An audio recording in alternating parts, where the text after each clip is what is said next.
mbokk yi dal leen ak jàmm seen YouTube bi di MSTK TV di leen ñaanal ngeen wéy di topp seen bu baax di abonné di partage vidéo yi baax ndax njëriñ li gën a mën a yaatu. mbokk yi tey nag ab taxaw seetlu ci leen ñuy wax muy journaliste bii di Moustapha Diop nekk fële ci Walfu FM wala Walfu TV nekk seen directeur Moustapha Diop nekk ko am solo ay jàngatam am solo lool ñu di ko topp tous les mardis fële ca chaîne YouTube boobu di Walfu TV wala Walfu Net.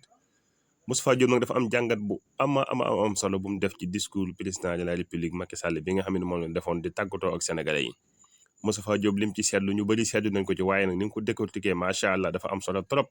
muy jëmmi discours bi nga xam président Macky Sall def na ko waaye benn émotion amu ko mooy wax joo xam dana xaw a daw yaram wala mu doon lu xaw a attiré tuuti parce que président de la république discours bi man su ko dégloo ak sénégalais yi bëri bi ñu ko dégloo dafa mel ne mooy discours yam daan def mooy discours boo xam day ñëw. wax ay réalisation bu noppee daal di ñëw tëkkuñu tuuti dana kii man la daal kii man la Moustapha Diop nag jàngat bi dafa am solo lool moo tax maa ngi lay ñaan bokk mi bu fekkee yaa ngi may déglu nga dem ci page YouTube bu Walfu TV chaîne YouTube bi jàngat bi Moustapha Diop def dafa am solo trop moo tax daal képp koo am nga jot rek demal nga déglu jàngat bi nga ko jàngat parce que président de la république boo bàyyee xel discours bi saa yu waxee ba pare da ngay xam ne kii day wax ak ñun sénégalais yi waaye nag tubaab bi lay gën a waxal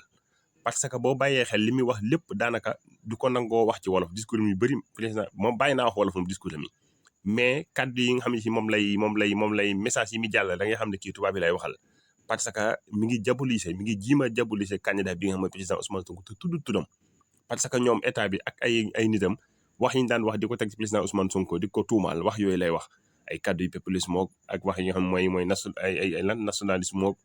xeet yi nga xamante ni si nii daal tubaab bi bu ñu bëggee xas ab africain moom la lay xase kaddu yooyu le président de la république doon jëfandikoo ci biir kaddu mi parce que Moustapha Diop wax na bu ngeen bàyyee xel kaddu yi nga xamante ni si nii moom lay wax ne ay manipulation diabolisation ak li nga xamante ni si nii mooy populisme ak yu mel na bu ko tubaab bi dee wax mooy koo xamante ni si nii dañ laa bëgg comme ñëw ñun français yi ñoom niñ gisee ñoom comme kiñ koy wax daal ñoom nañ gisee danga koo gisewul beneen bi ci am solo trop mu wax ko mooy ñoom tubaab yi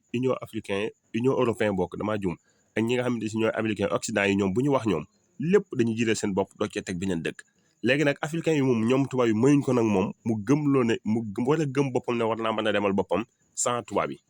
te ñun africain yi ñun ñooy continent bi ëpp ay jeunes ay ndaw ñooy continent bi nga xamante ni si nii ñun la yàlla defal taw feex suñ suuf si moo ëpp barke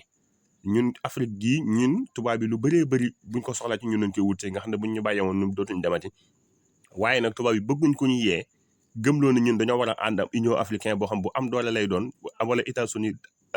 d'Afrique boo xam ne dañu am benn président mën a demal suñu bopp tubaab yi bëgguñ loolu léegi nag képp ko yor discours boobu wala ngay jaay loolu ndaw ñi tubaab bi duñ la bëgg mooy dañ lay gëmloo ne yow da nga nekk nit koo xam ne dañu si nii da nga rationalisme maanaam yow da ngaa xaw a féete ak Afrique te loolu mooy li am solo Moustapha Diop nag dafa am solo dara moo tax maa ngi ñaan ku am jot rek nga dem ci page YouTube bu Walfu TV incha allah taala nga seetaan ko ndax jàngat bi am na solo mbokk mi bu mu la raw mukk kon ñu leen jox dig daje beneen yoon ci beneen jàngat waaye di leen ñaan ngeen wéy di abonné di partage vidéo yu baax ndax njariñ li gën a mën a yaatu di leen jox dig daje beneen yoon ci beneen jàngat jaa ngeen jëf